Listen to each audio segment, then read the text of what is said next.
고구마는 정말 감자의 친척일까요? 이름만 보면 감자의 달콤함을 더한 작물처럼 느껴집니다.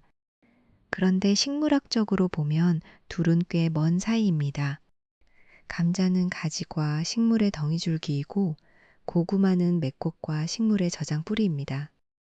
그러니까 우리가 겨울에 호호 불어먹는 그 노란 속살은 줄기가 아니라 뿌리가 살찌운 것입니다.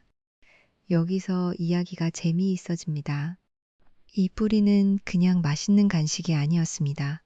바다를 건넜고 제국의 무역로를 탔고 굶주림을 견디는 기술이 되었고 조선의 지식인들을 움직인 작물이었습니다.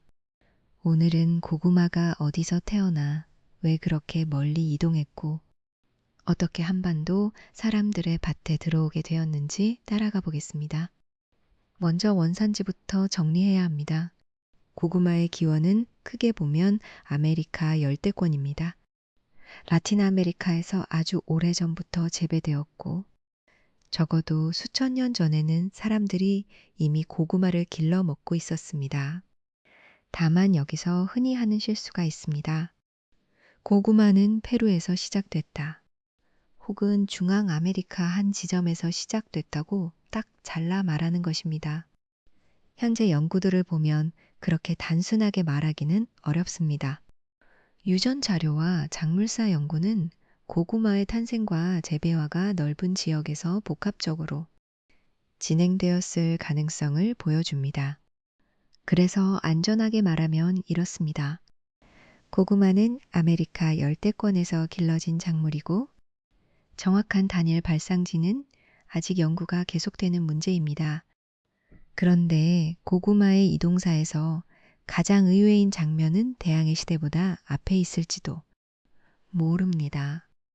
태평양의 폴리네시아 지역에는 유럽인이 본격적으로 오기 전부터 고구마가 있었던 흔적이 있습니다. 더 흥미로운 건 이름입니다. 폴리네시아 여러 지역에서 고구마를 부르는 말이 남아메리카 쪽 명칭과 닮았다는 이야기가 오래전부터 주목받았습니다.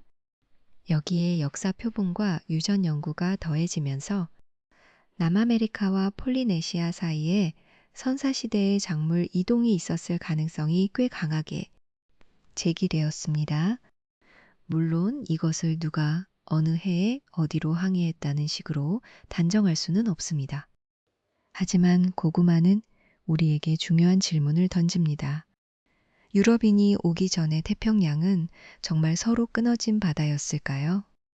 어쩌면 바다는 장벽이 아니라 길이었고 고구마는 그 길을 건넌 증거 가운데 하나였을 수 있습니다. 이후 15세기 말 유럽 세력이 아메리카에 진출하면서 고구마의 이동은 훨씬 빨라집니다. 우리가 흔히 콜럼버스 교환이라고 부르는 거대한 생물 이동의 시대가 열렸기 때문입니다. 감자, 옥수수, 고추, 토마토처럼 아메리카의 작물들이 아프리카로 퍼졌고 고구마도 그 흐름을 탔습니다. 고구마가 빠르게 받아들여진 이유는 만만이 아니었습니다. 고구마는 따뜻한 기후에서 잘 자라고 비교적 가벼운 토양에서도 버팁니다. 땅속에 양분을 저장하기 때문에 칼로리 공급원이 되고 말리거나 전분을 만들거나 술의 원료로도 쓸 수 있습니다. 즉 고구마는 한 접시의 음식이면서 동시에 저장 식량이고 가공 원료이며 위기의 보험이었습니다. 동아시아에서 고구마가 특별한 의미를 가진 것도 바로 이 지점입니다. 농업사회에서 가장 무서운 것은 한 해 농사가 망했을 때입니다. 쌀과 보리가 부족하면 사람들은 곧바로 굶주림에 놓입니다. 그래서 조선이나 중국, 일본의 지식인들은 늘 구황작물에 관심을 가졌습니다. 구황작물이란 흉년이 들었을 때 굶주림을 구제할 수 있는 작물입니다. 고구마는 여기에 잘 맞았습니다. 논이 아니라 밭에서도 키울 수 있고 척박한 땅에서도 일정한 수확을 기대할 수 있으며 수확한 뒤 여러 방식으로 먹고 저장할 수 있었기 때문입니다. 일본에서는 고구마가 식량을 넘어 전분과 주정 원료로도 중요해졌습니다. 그러니까 고구마의 확산은 단지 달콤한 맛의 유행이 아니라 인구와 경제가 맞물린 결과였습니다. 그렇다면 한반도에는 언제 들어왔을까요?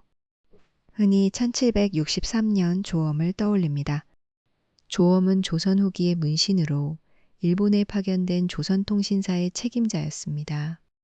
그는 일본으로 가는 길에 대마도에서 고구마를 보았고 종자를 구해 동네와 제주 쪽에 보내 시험 재배를 하게 했다고 전해집니다.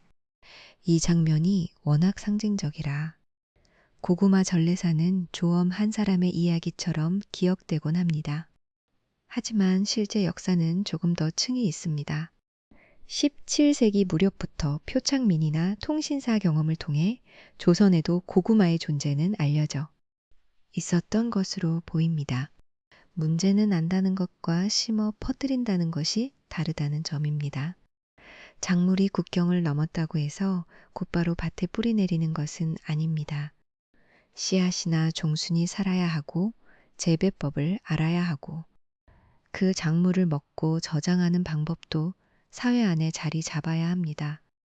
조엄 이전에도 이광여 같은 지식인은 중국 농서를 통해 고구마를 알고 있었고 종자를 구하려는 시도를 했습니다.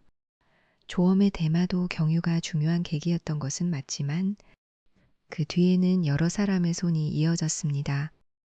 동네에서는 강필리가 시험 재배를 통해 성과를 냈고 고구마 재배법을 정리한 감저보를 남겼습니다. 여기서 감절한 달, 감자의 감자, 저자를 쓰는 말로 당시 고구마를 가리키는 표현 가운데 하나였습니다. 이후 유중림, 박제가, 서유구 같은 실학자들도 고구마의 재배와 활용을 논했습니다. 이 흐름을 보면 고구마의 한반도 정착은 한 사람이 가져온 기적이라기보다 굶주림을 줄이려는 문제의식과 농업 지식 네트워크가 함께 만든 결과에 가깝습니다. 제주와 관련된 이야기도 흥미롭습니다. 조엄이 보낸 고구마가 제주에서 시험 재배되었다는 기록과 전승이 있고 제주에서는 고구마를 조절하고 불렀다는 이야기도 전합니다. 조엄의 성을 따서 그렇게 불렀다는 설이 있지만 이런 명칭의 유래는 단정하기보다 전승으로 소개하는 편이 조심스럽습니다. 또 고구마라는 말 자체도 조엄의 기록에 보이는 일본식 명칭과 관련이 있다는 설명이 전해집니다. 이름 하나에도 바다를 건넌 작물의 흔적이 남아있는 셈입니다. 다만 더 중요한 것은 이름보다 정착의 과정입니다. 새로운 작물이 들어와도 사람들의 식탁에 오르기까지는 시간이 걸립니다. 낯선 뿌리를 어떻게 심고 언제 캐고 어떻게 보관하며 어떤 방식으로 먹을지 배워야 했습니다. 그 시간이 쌓이면서 고구마는 외래 작물에서 생활의 작물로 바뀌었습니다. 오늘날 고구마는 너무 익숙해서 원래부터 우리 곁에 있었던 것처럼 느껴집니다. 군고구마, 고구마 마탕, 고구마 줄기 반찬, 말랭이, 전분, 술까지. 하지만 그 익숙함 뒤에는 긴 이동의 역사가 있습니다. 아메리카 열대권에서 길러진 뿌리는 태평양의 수수께끼 같은 길을 보여주고 대항해 시대의 세계 교환 속에서 퍼졌으며 동아시아에서는 굶주림에 대비하는 현실적인 작물이 되었습니다. 한반도에서는 조엄이라는 상징적 인물뿐 아니라 먼저 알아보고 구하려 했던 사람들, 시험 재배를 한 사람들, 재배법을 기록한 사람들이 함께 이 작물을 정착시켰습니다. 그래서 고구마의 역사는 맛의 역사가 아니라 생존의 역사입니다. 마지막으로 한 문장만 남기겠습니다. 고구마는 달콤해서 세계를 건넌 것이 아니라 굶주림 앞에서 인간이 붙잡을 수 있는 가장 든든한 뿌리였기 때문에 세계를 건넜습니다.